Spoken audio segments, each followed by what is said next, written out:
Ladies and gentlemen, I am Yusuf. The game is World of Warships, and apparently I have been a very naughty boy.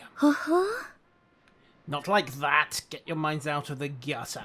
This is the Arpeggio Kirishima. It is a Tier 5 Kongu class battleship. Well, technically fast battleship if you want to split hairs about it. And it is currently available on the European server if you complete the first 2 Fleet of Fog missions. These run from the beginning of June to the end of July. You have until the 1st of August, technically, to finish this off. And your first challenge is to get 1 million damage of any kind via a Tier 5 or above vessel. Once you have done that, you get the mental model Kirishima, and you get onto Phase 2 for the ship itself, for which you must score 2,000 main battery hits, again in a ship of Tier 5 or above. Suffice it to say that the Mayhan and the Atlanta, with their rapid-fire 5-inch guns, have seen a lot of action in the past couple of days. What can I say? I picked the best ship I've got for the job. However, I took Kirishima out a couple of times just to get her skilled up, and, well, one of my games got me reported twice, at least according to the user interface. Let's see if we can work out how and why. I'm interested in everyone's opinion as to who I pissed off, how I pissed them off, and, well, was I justified in pissing them off even by accident? I swear blind I didn't set out to do it deliberately. So here's the lineup for the match in question, a domination game on Trident. It was fairly even, at least at first glance. Both sides had a single Langley for fighter cover. We had a single Tier 5 battleship on each side. They did have an extra Wyoming, but we had an extra Tier 5 destroyer. And it was a Gremlin, the infamous Gremiashki. On the other hand, they did have 2 Kamikaze Rs versus R1, and, well, Kami-chan is dangerous for 2 reasons. Firstly, she tends to be in the hands of experienced players, because most of us got her during the Project R event last year. The second is that she's a premium ship, which means that, well, it tends to have a captain that's been pulled off a Shimakaze or a Kagaru. So you're looking at concealment expert, almost certainly, and that means 5.4 kilometer torpedo ninja. And those are the same torpedoes as Minikaze, 7 kilometers and 68 knots.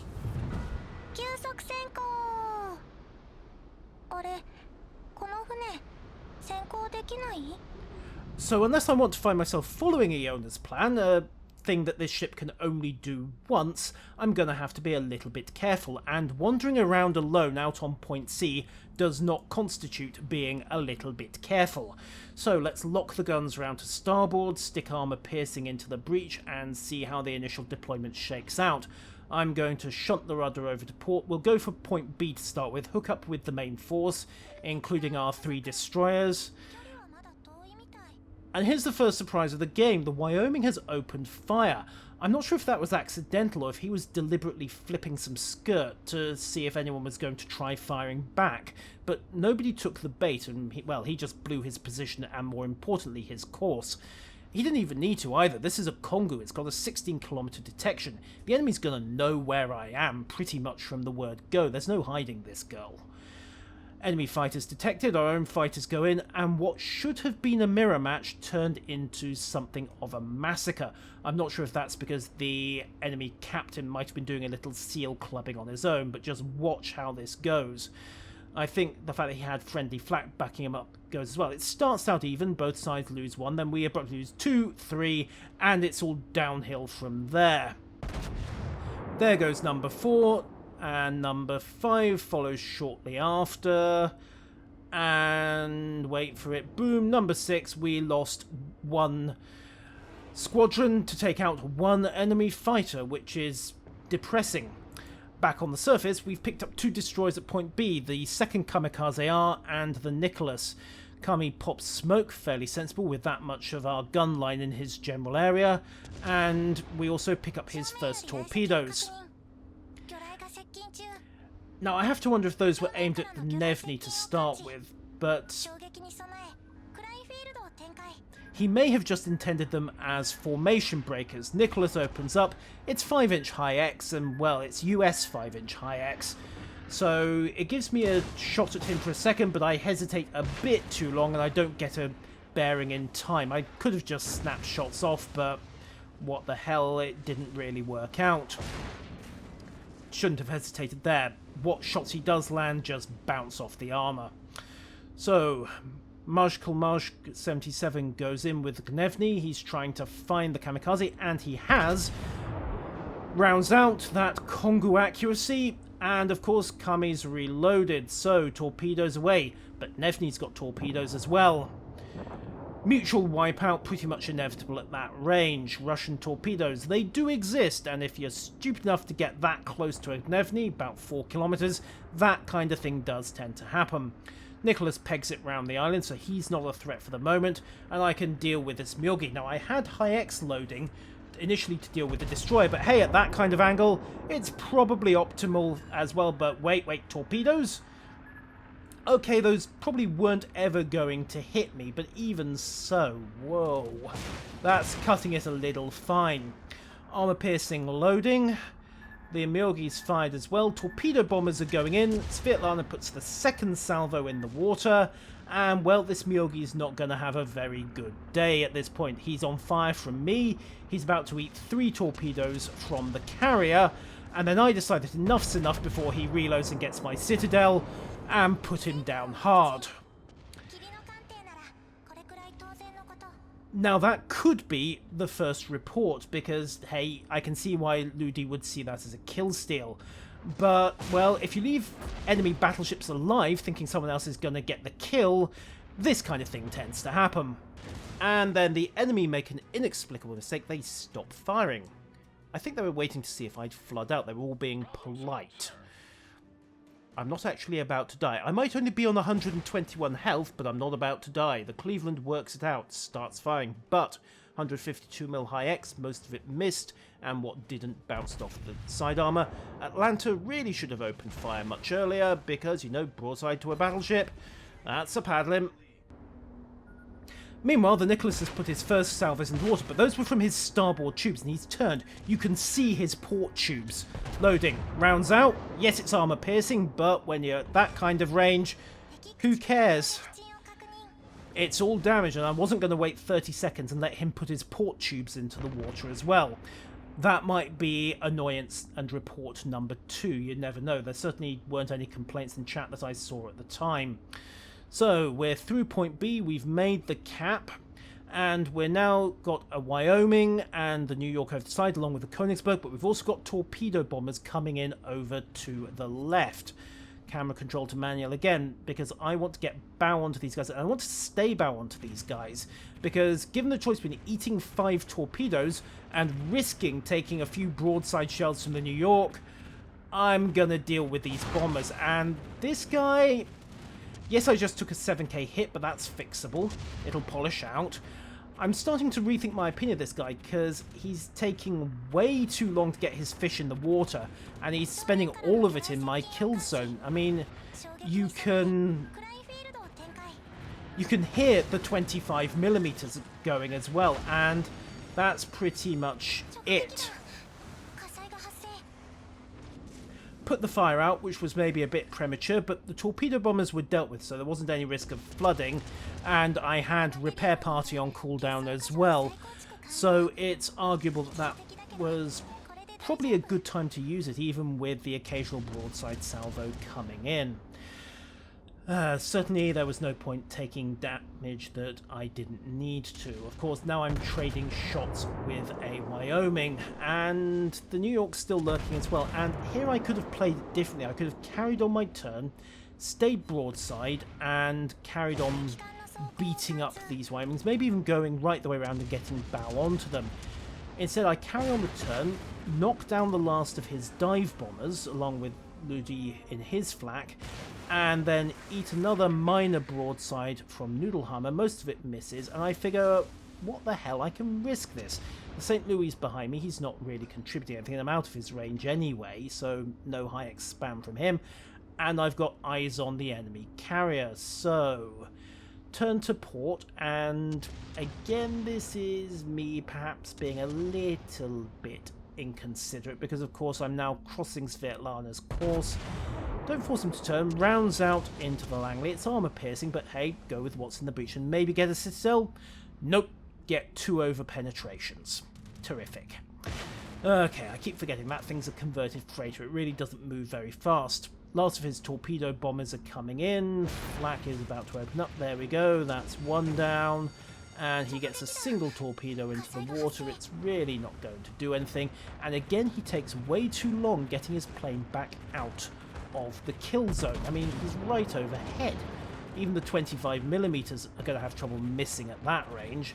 And he doesn't get clear before eventually the fighters and the flak find their mark, and down he goes. So no more enemy bombers. Stern quarter on to the New York and the Wyoming, 13-14 kilometers. It's not the worst shot. I'm taking a bit of a risk here, but yeah. He's getting some decent hits in, but fire out again. Rounds out, loading high X properly this time, but once again, only 2 hits. But because it's high X, it's detonating rather than over penetrating, so at least I'm getting 1500 damage a shell rather than 1000. Pull out for a second, just reassess the situation. Camera's back on automatic at this point, so you're watching this from basically what I was seeing during the round. And that Langley's on 10,000 health. So let's put the spotter plane up, try and get a slightly better angle on the gun sights. Svetlana's firing again. High X out, switch to armor piercing. Hopefully this is going to finish him. And it does. Plunging fire finds his citadel, and that alone would have done it. The other 2 hits on top were just gravy. So that leaves the New York, the Wyoming, who is stuck in the channel by point C, and the Karlsruhe, who is obligingly sailing broadside. Fine, you know what? Armor piercing coming up in 5 seconds. Just hold your course for a little while longer, mate. That'll do very nicely. And there we go. Target stabilized. Rounds out. And let's see. Grouping looks pretty decent by Congo's standards. Down they come. 2 hits, 2 over penetrations. Terrific. Meanwhile, Svetlana's in trouble. He overextended. He's got his torpedoes in the water, but, well, first salvo misses, second salvo lands 1. The Karlsruhe finishes him off, and that's the end of him. AP is loaded. New York has got his guns pointed the wrong way. So let's put this salvo into the Karlsruhe. Try and put this guy down before he does any more damage. I mean, 6,000 HP. Only need 1 decent hit, really, to drop that guy. But it was an awkward shot, little bit rushed, and I don't get anything. So, fine, focus on the New York. Bow on, he has noticed me, and he's slewing around to get his main battery to bear. Turn in slightly, angle the armor, and start praying, because Kongo's a fast battleship. She's only got about 250mm on the belt, but angling might help a bit here. Take 1 decent hit for 4,000, but bounce the worst of it, and then, ooh, thank you so very much, good sir. Match pointers. That's turret number 3 just coming back. Match again, turrets and rounds out. 1 citadel and 2 main hits. Come on, secondaries, secondaries. Where are my secondaries? Oh yeah, I haven't got advanced firing training on this girl yet, have I? Damn. Pity, that could have been a very easy close quarters expert. Secondaries open up, but, well, they've been out on the town with Polas, along with the main battery gunners. He gets 1 monster citadel. I think he hit the forward magazine there, but that's all he's going to get. Bow on. With his low health, I am quite happy just to slug rounds in from the forward guns. But can I get Karlsruhe? Nope. Torpedoes got him first. Fine, so rounds out. Main gunners also drinking with Polar, and I'm not going to get reloads or secondaries before the inevitable ends the round with a wipeout. And that was the end of that. So, as you can see, afterwards I got notification I'd been reported twice, so speculation is invited as to how and why that happened. I suspect it was in that little scrap round point B, but that's just my opinion. What I'd also like advice on is what would have happened if, instead of turning northwest to deal with the torpedo bombers and then kicking northeast to deal with the Langley, I'd simply turned east out of B and engaged the Wyoming and the New York directly, because arguably that's the more sensible thing to do. It keeps me bow on to the battleships. I risk taking torpedo hits from the Langley's bombers, but in retrospect, maybe that guy wasn't a SEAL clubber out for fun. That's what I thought after watching his demolition job on the fighters earlier in the game. But in retrospect, looking at the way he mishandled the torpedo bombs, and there's no other way to describe it given how long he spent in my flak zone, yeah, I have to wonder if I made the right decision there. I mean, broadside to a battleship, even with the best of intentions, is, as we all know, a paddling, and I was lucky to get away with it to the extent that I did. I think that New York at least was chucking high explosive at one point, although he did load armor piercing later on, witness the Citadel. The Wyoming, I'm pretty sure, was chucking high X start to finish, although he ended up getting killed by someone else later on. So, comments are welcome and indeed invited on this one. If nothing else, it will make me a better player, I hope. Until next time, ladies and gentlemen, I have been Yusril, that has been World of Warships, and farewell.